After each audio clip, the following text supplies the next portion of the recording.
Bíblia, livro de Hebreus.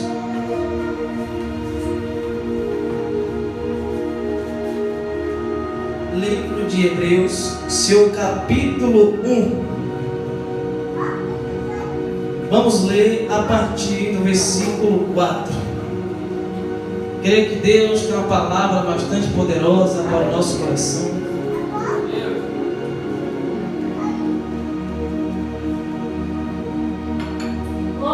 Livro de Hebreus, o seu capítulo 1. Vamos ler a partir do versículo 4. Quem achou, diga amém. Amém. Glória a Deus. Assim diz a palavra de Deus: feito tanto mais excelente do que os anjos, herdou, quanto herdou mais excelente nome do que eles. 5. Pois a qual dos anjos disse jamais: tu és meu filho, hoje te gerei. E hoje te gerei, outra vez eu lhe serei pai, e ele me será filho. 6. E outra vez, ao introduzir no mundo o primogênito, diz: e todos os anjos de Deus o adorem. Amém? Amém, irmãos? Amém. Sente-se dando glória ao nome de Jesus. Glória. Versículo 7 diz assim: ora, quanto aos anjos, diz: quem de seus anjos faz ventos, e de seus ministros labaredas de fogo? Amém?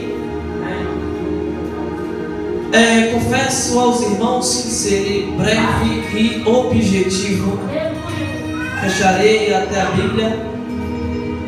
A palavra que Deus colocou no meu coração para ministrar nesta noite não é nada mais, nada menos do que falar de uma pessoa excelente que merece ser falada todos os dias das nossas vidas, o qual nós fomos salvos por Ele.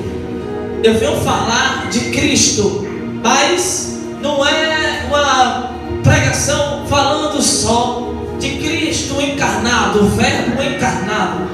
A pregação que eu quero e que eu peço ao Espírito Santo que me conduz a chegar a uma dimensão para que vocês possam me entender, é que talvez você não sabe ou nunca ouviu falar da pessoa de Cristo.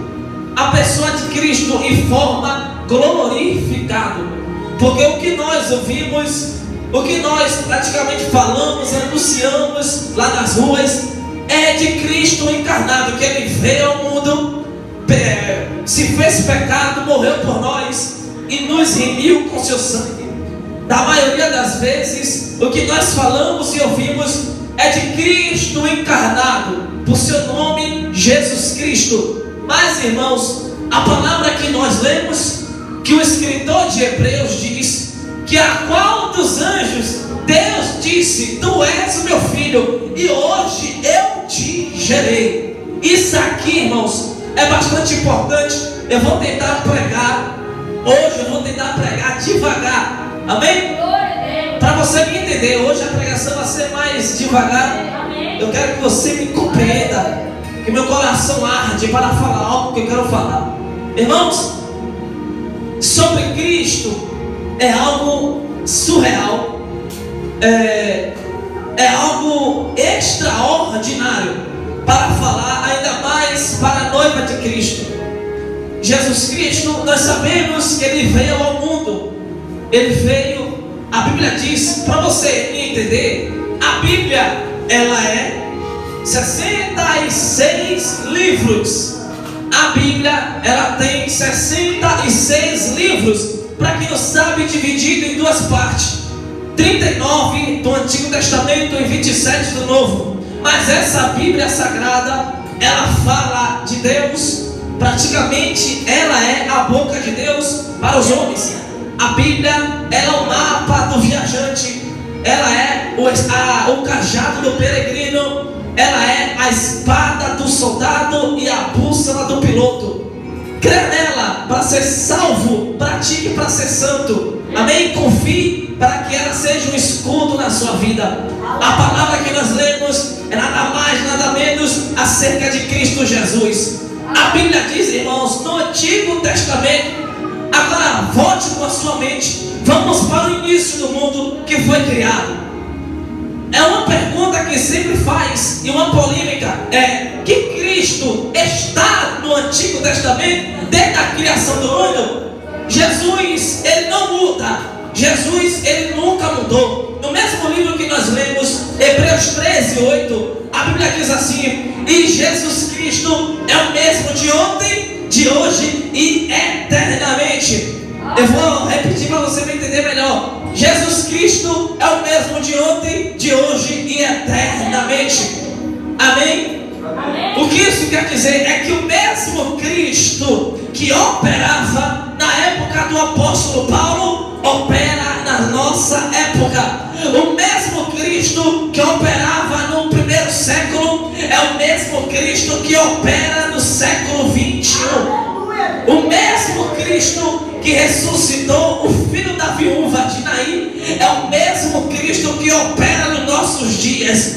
Isso aqui é algo extraordinário, que Jesus aparece em várias passagens para vários profetas, só que de outra forma, de uma forma teofânica.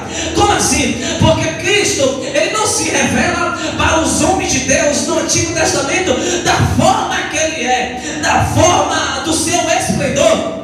Porque Paulo já entende o mistério. Olha o que Paulo diz acerca de Cristo. Porque Jesus, ele não se revela, não se revelou da maneira que ele é para os antigos profetas e para os patriarcas da lei. A Bíblia diz no livro, grave isso aqui, esse versículo é bastante lindo. A Bíblia diz no livro de 1 Timóteo, capítulo 6, versículo 16: só ele tem a imortalidade e habita numa luz inacessível, a qual homem nenhum viu e jamais verá. Glória.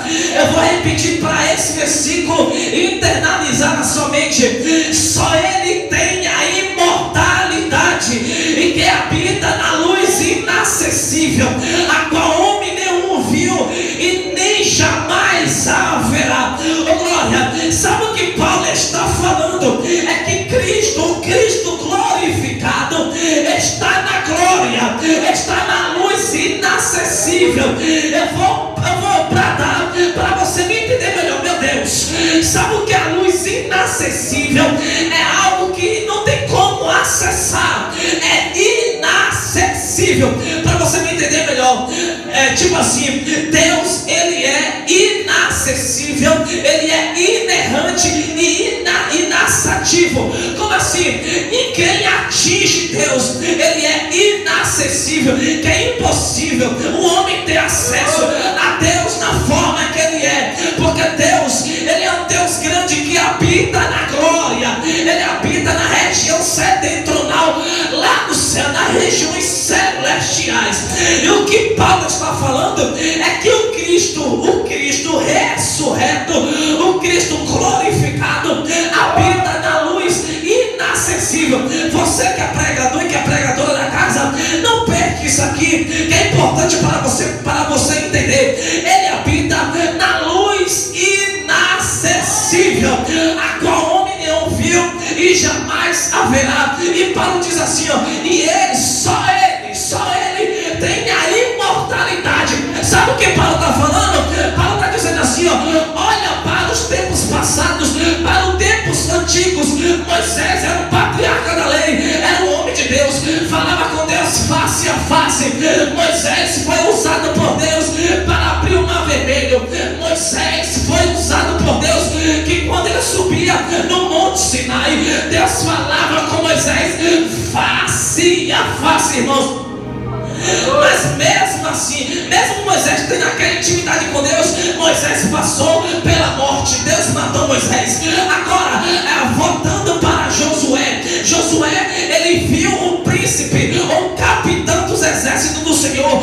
A Bíblia diz que ele viu o próprio Cristo, só que uma forma revelada para ele não contemplar como Cristo apareceu a Josué e ele diz: é tu um dos nossos inimigos ou a favor de nós? Eu não sou nem de um e nem de outro, eu sou o príncipe dos exércitos do Senhor. E nós sabemos que Cristo está lá no Antigo Testamento, desde a criação do mundo. Vamos entender um pouco. A Bíblia diz no livro de Gênesis, capítulo 1, diz assim: no princípio criou Deus os céus e a terra. Então nós entendemos que Deus criou primeiro os céus e depois criou a terra. Para você entender que para a ciência o céu significa universo e para Deus o universo significa céus. Então nós entendemos que Deus criou os céus primeiro do que a terra. Aí diz assim: no princípio criou Deus os céus e a terra, e a terra era sem forma e vazia, e o Espírito de Deus, e havia treva sobre a face do abismo, e o Espírito de Deus pairava sobre as águas, e disse Deus: haja luz. Daí já começou e veio Jesus, que Jesus veio e já estava antes da fundação do mundo, porque nós sabemos que esse mundo visível, diante dos nossos olhos naturais, eles foram feitos ou criados por meio da palavra, porque Deus abriu a sua boca e disse: haja luz, e houve luz. Eu vou abrir a aplicação aqui que o Espírito Santo está me conduzindo, que Deus só basta abrir uma palavra para a sua família. Se ele disser: seja liberto o seu filho, ele vai ser liberto. Seja liberta a sua mãe, ela vai ser liberta. Então Deus disse: haja luz, e houve luz. Isso aqui, irmãos, é bastante importante de nós entendermos que quando Deus cria os céus, ele cria também os anjos. Nós sabemos que os anjos eram seres desprovidos de sentimento. Nós sabemos, irmãos, que nós temos sentimento. A gente pode sentir sentimento de raiva, a gente pode sentir sentimento de amor, sentimento de tristeza, sentimento de angústia, mas os anjos são seres espirituais. Eles são desprovidos de sentimento. Eles foram criados para uma função. E nós sabemos que existe 4 classes ou 4 grupos que Deus criou lá no céu, ou 4 exércitos: arcanjos, querubins, serafins e anjos. E esses 4 grupos, eles têm uma função, cada um tem uma função. E olha aqui, a Bíblia diz no livro de Isaías, capítulo 6, a Bíblia diz que aquele profeta, ele contempla um alto e sublime trono dentro do templo, e a orla dos vestidos de Deus enchia o templo. Mas o importante que Isaías contempla é que ele diz que os serafins estavam acima de Deus e diziam uns para o outro: santo, santo, santo é o Senhor dos exércitos, e toda a terra está cheia da sua glória. Irmãos, se você não analisou, olha o que a Bíblia diz, olha a mensagem dos serafins: e toda a terra está cheia da sua glória. Sabe o que os serafins está dizendo?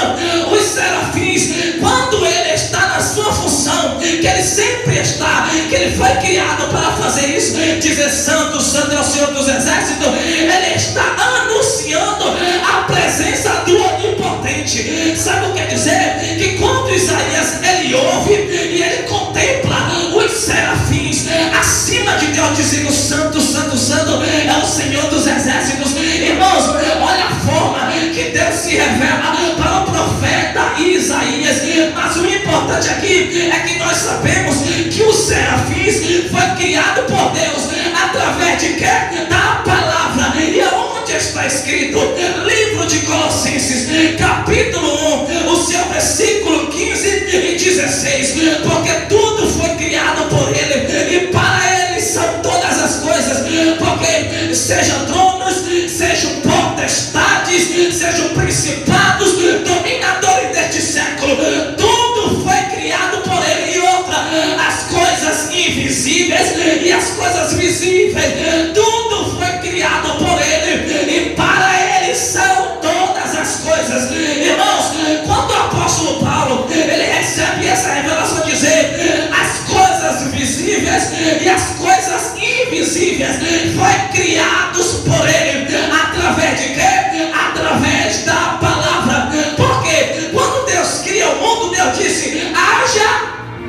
e houve luz. Então, se tudo foi criado por Deus, as coisas visíveis e as coisas invisíveis, e nós sabemos que as coisas invisíveis, uns habitam no primeiro céu, outros habitam no segundo, outros habitam no terceiro. Nós sabemos que existem anjos, existem demônios, existem principados, existe potestade. O apóstolo João, ele revela e ele escreve a visão que ele está contemplando no livro do Apocalipse, capítulo 9. Ele diz que ele contempla um anjo do abismo, que ele recebe a chave do poço do abismo, que em grego diz Abaddon, em hebraico Apolion. Esse rei é o anjo principal do reino das trevas. Ele recebe a chave do poço do abismo. Para você que não sabe, abismo é um lugar de trevas, é um poço sem fundo. Já viu um lugar, tipo um rio, que você pula, tenta achar o chão, tenta achar o fundo, você não consegue. É semelhante ao abismo, só que o abismo é mais terrível. Então Deus, ele revela para João aquele rei, aquele principado. E nós sabemos, ou se você não sabe, existem demônios que têm a sua hierarquia.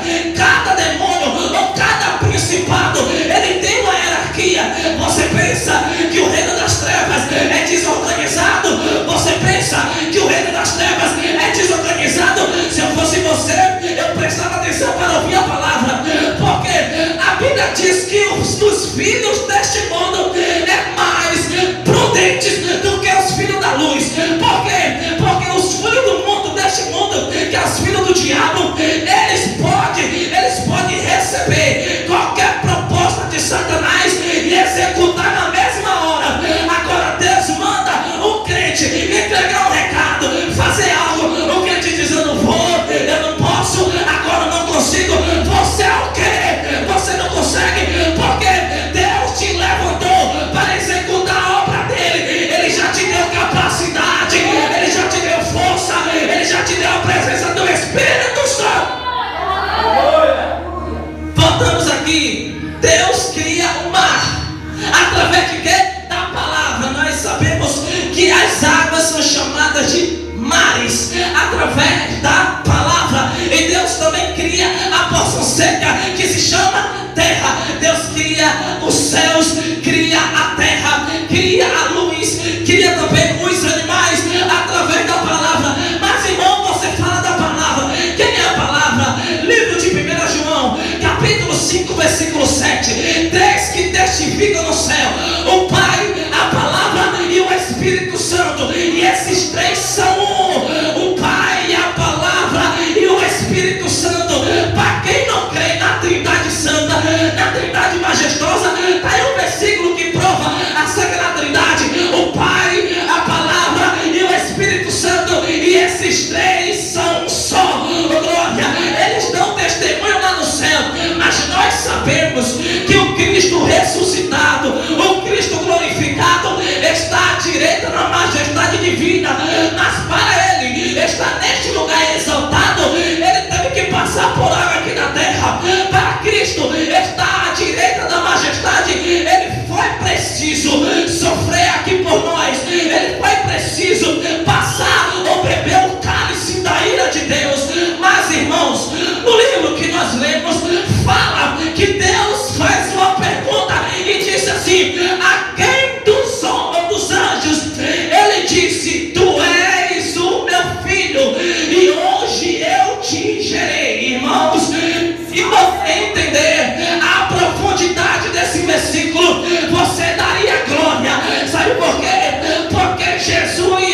a terra, os mares, Deus cria o homem.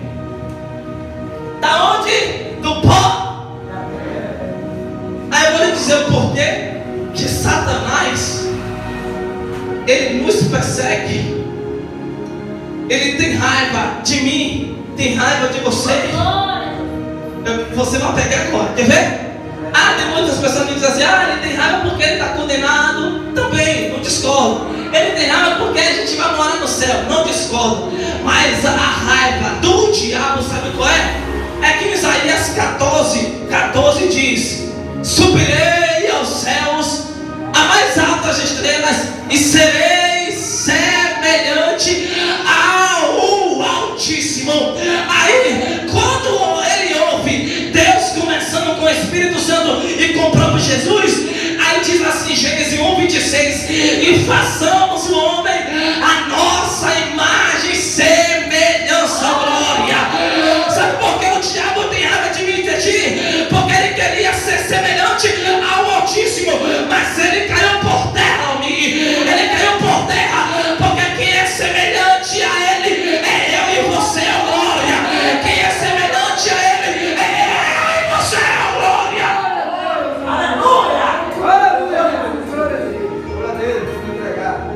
Aleluia.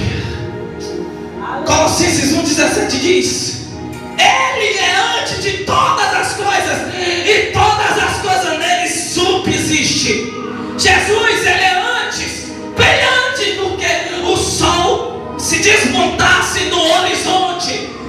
Jesus é bem antes da fundação do mundo. Jesus, ele é o unigênito, ele é o primeiro, ele é o único, o alfa e o ômega, o princípio e o fim. Quando a Bíblia diz assim, ele é o primeiro e o último, o começo e o fim de todas as coisas, é que Jesus está bem antes do Gênesis e bem depois do Apocalipse. Oh glória, ele está bem antes do Gênesis e bem depois do Apocalipse. É por isso que ele diz, ele é o alfa, o ômega, o princípio, o fim, o último e o derradeiro. Oh glória, o primeiro e o derradeiro.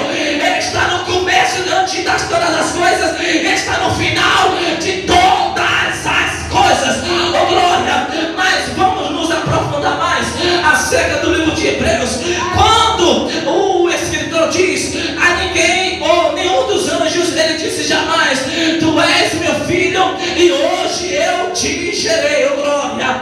Tu és meu filho e hoje eu te gerei. Mas a Bíblia descreve a figura do Cristo ressuscitado, do Cristo glorificado. Paulo diz que ele habita na luz inacessível, que é impossível o homem ter acesso, é impossível o homem contemplar. Aí Paulo diz assim, só ele tem a imortalidade e ele habita na luz inacessível, a qual homem nenhum jamais viu e jamais haverá. Aí João também entende o mistério. Livro de João, capítulo 1, versículo 14: e o verbo se fez carne e habitou entre nós.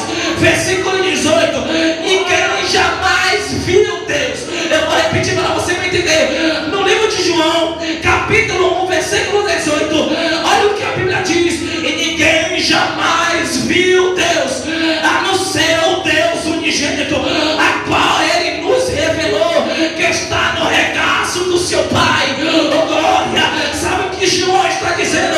Que através do Messias nós contemplamos o próprio Deus. Através do Cristo ressuscitado nós temos intimidade com Deus. Irmãos, eu vou lhe dar um conselho. Irmãos, eu vou lhe dar um conselho de irmão e de pregador e de crente, de homem de Deus. Vocês estão perdendo, ou melhor, nós estamos perdendo algo grande da parte de Deus. Nós estamos perdendo algo grande da parte de Deus.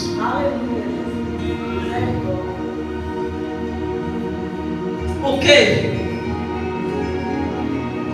As madrugadas, são poucas pessoas que estão de joelho de madrugada. São poucas pessoas que estão de joelho de madrugada. E Deus, está nos esperando todas as madrugadas. Deus quer revelar segredos. Agora Ele nunca revelou a ninguém. Deus, Ele quer falar coisas a ti. Agora Ele nunca falou para ninguém. Irmãos, eu vou falar a verdade. Eu vou falar a verdade. Eu sinto a presença do Espírito Santo, mas eu queria sentir mais. Eu queria sentir o que ninguém jamais sentiu. Eu queria ouvir o que ninguém jamais ouviu. Eu queria contemplar o que ninguém jamais contemplou. Já chega de buscar igual a todo mundo. Já chega de pregar igual a todo mundo. Já chega de buscar igual a todo mundo. É uma geração que quer buscar igual a todo mundo. É uma geração que quer pregar igual a todo mundo. Irmãos, vamos sair desse mundo natural. Nós estamos perdendo algo grande. Olha o que a Bíblia diz no livro de Jeremias, capítulo 29, versículo 12. Se vós orardes a mim de todo o vosso coração, eu chegarei para vós e eu ouvirei a voz.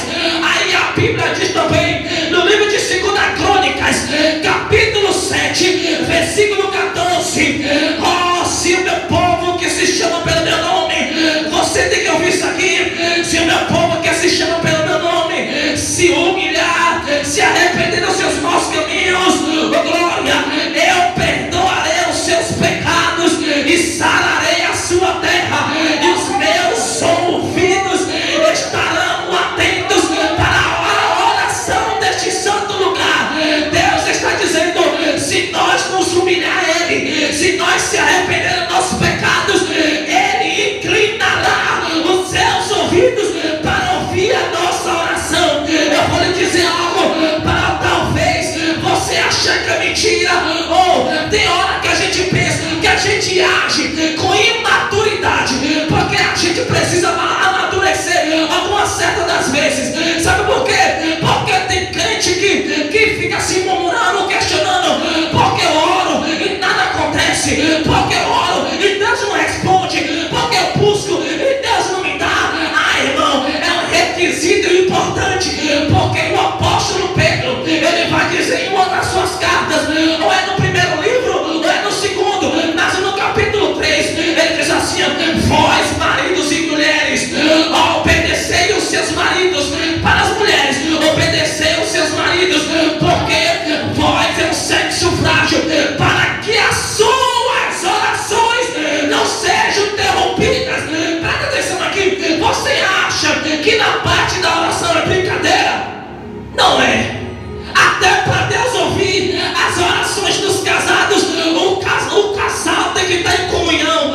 O casal tem que estar um conversando com o outro, um compartilhando a sua alegria com o outro, sem briga, sem dissolução, sem discórdia.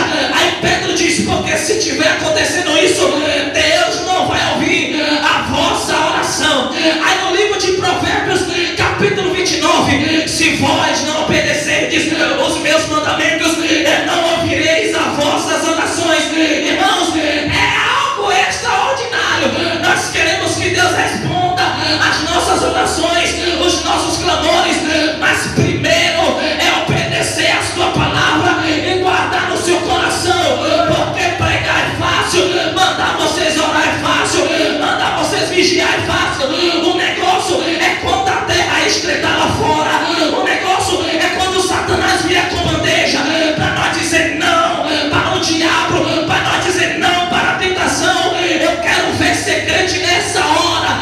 Eu quero ver ser crente quando tiver um pó de cocaína diante da sua face e você dizer não. Eu quero ver ser crente quando vier uma prostituta enviada do inferno para lhe seduzir e dizer: venha para a minha cama, eu já preparei, eu já perfumei, venha, porque o meu marido, ele viajou para longe e eu já perfumei a minha cama, deita aqui. Aí Salomão disse: não vá, porque se você for, você está indo, é como um passarinho que cai dentro do açopão ou no laço do passarinheiro. Fuja!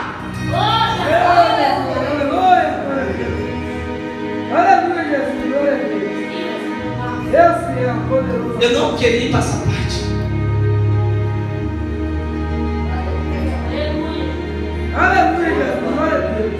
Voltando ao Cristo, João descreve como é Ele, amigo. os olhos como chama de fogo, seu couro cabeludo, os seus cabelos são brancos, os seus pés são como bronze ou latão reluzente, como sendo refinado numa fornalha. As suas vestes são grandes, e no meio do seu peito está cingido um cinto de ouro. Na sua mão direita tem 7 estrelas, na sua mão esquerda tem 7 cartiçais, e outra, Cristo habita neles 7 Espíritos de Deus. Eu já falei para vós, mas eu acho que algum de vocês já esqueceu, mas eu vou falar para internalizar na sua mente. Jesus, ele possui 7 Espíritos. É importante saber isso aqui. Mas que coisa é essa? Jesus tem 7 Espíritos? O profeta Isaías diz no seu livro, no capítulo 11, no versículo 2 diz: e repousará sobre ele o Espírito do Senhor, o Espírito de temor, o Espírito de conselho, o Espírito de fortaleza, o Espírito de entendimento e o Espírito de conhecimento. Oh, glória, aleluia. Jesus possui 7 Espíritos, que também são 7 Espíritos de Deus, que também são as 7 lâmpadas que estão acesas nos 7 cartiçais. Irmãos, é um mistério Jesus Cristo. Aí, quando João escreve que na sua mão esquerda está 7 cartiçais, Jesus diz: João, o que tu vê, tu escreves e manda 7 igrejas da Ásia. Meu Deus do céu, tem pessoas aqui que Deus abriu a porta diante de ti, viu? Jesus diz assim, ó: e eu pus diante de ti uma porta aberta que ninguém pode fechar, porque o que eu abro ninguém fecha, e o que eu fecho ninguém abre. Jesus, ele dá logo um decreto para o inferno e diz assim, ó, Apocalipse 1:18: eu tenho a chave de Davi nas mãos, eu tenho a chave da morte e as chaves do inferno. Oh, glória. Irmãos, você sabia que o próprio Cristo ressuscitado após a sua morte, livro de Mateus capítulo 26, diz a Bíblia que o Cristo agora encarnado, o verbo encarnado, está na terra, no jardim do Getsemane, e diz assim, ó: é chegada a hora que o Filho do Homem vai ser entregue na mão dos pecadores. Quando Jesus, ele chega para ser condenado, a Bíblia diz que Jesus morre na hora nona, que é 3 horas da tarde, ele morre, e no domingo de manhã ele ressuscita. E nós sabemos que quando Jesus morreu, Pedro revela em um dos seus livros, 1 Pedro capítulo 4, a Bíblia diz que Jesus desce na mais profundeza do abismo e prega no inferno. Você sabia disso? Jesus pregou no inferno. Mas qual é o motivo de Jesus pregar no inferno? Será que os que estão lá vão ser salvos? É um segredo. Pedro ainda escreve assim, ó: no quais outrora foram rebeldes no tempo antigo, que Deus enviou o dilúvio. Lembra daquele povo na era antiga que Deus matou todos, exceto Noé e a família? Jesus pregou para aquele povo, porque naquela época Jesus não tinha sido encarnado. Então Jesus, para se cumprir, ele desce no inferno e prega para aqueles espíritos em prisões.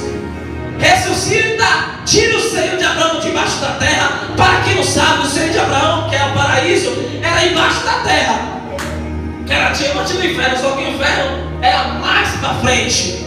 No meio de um abismo, cá tinha o seio de Abraão, aonde as almas dos salvos iam, e tinha o inferno, que era a alma dos condenados.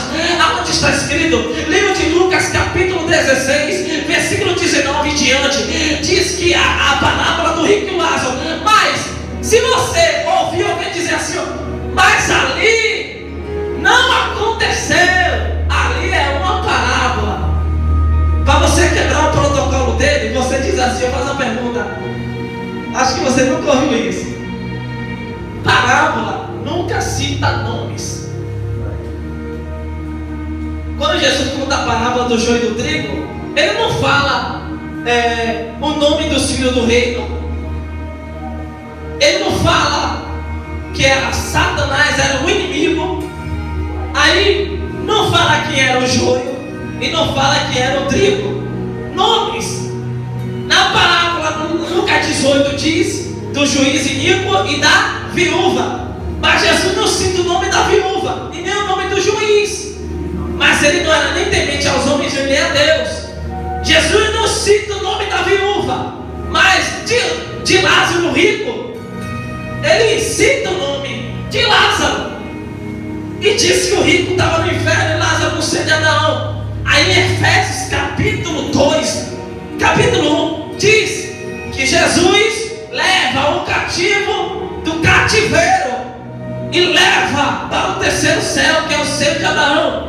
Então, irmãos, encerro a mensagem aqui. Falei a voz que serei breve e objetivo, mas Jesus, ele é algo extraordinário. Jesus, ele é inacessível. Ele é indescrutível. Eu vou falar para você me entender. Jesus, ele é inacessível, indescrutível, ele é indizível, ele é inerrante, ele é inamovível. Do trono ele é adorado, do trono ele é celebrado, do trono ele é querido, do trono ele é aplaudido. João diz do seu livro: quem está acima de todos é sobre todos. Nós sabemos que Jesus está acima de todos e que Ele é Senhor e que Deus sujeitou todas as coisas debaixo dos seus pés. A Bíblia diz, acho que você nunca ouviu. Para me encerrar aqui, me diga uma coisa: Jesus, ele é a primícia dos ressuscitados, sim ou não? Jesus, ele é a primícia dos ressuscitados? Mas no livro de João, capítulo 11, diz a Bíblia que Lázaro, ele faz o quê? Irmãos, ouça aqui. Livro de João, capítulo 11, diz o quê? Que Lázaro ressuscitou. Mas Jesus já tinha morrido? Não. Espera aí. Como é que Jesus é a primícia dos mortos? Você não entendeu o mistério, não? Vou repetir. Lázaro morre primeiro que Jesus, mas ressuscitou. Então Jesus, ele não é a primícia dos mortos? Não? Acho que você não entendeu o mistério. Lázaro ressuscitou e depois Lázaro morreu. Ressuscitou? E depois? E depois? Pronto, morreu de novo. Amém? Mas no terceiro dia, lá no Calvário, lá em Jerusalém, Jesus morreu sexta-feira, não foi 3 horas da tarde, domingo de manhã, de madrugada, ressuscitou. Me diga uma passagem se Jesus morreu de novo. Porque ele é a primícia dos mortos, porque ele morreu, ressuscitou e nunca morrerá. Glória. No seu livro de Apocalipse, capítulo 1, olha o que João diz. E quando olhei para trás para ver quem estava falando comigo, ele diz: eis que estive morto, mas que estou vivo para todo sempre. Quem entendeu, aplauda ele de glória e levante.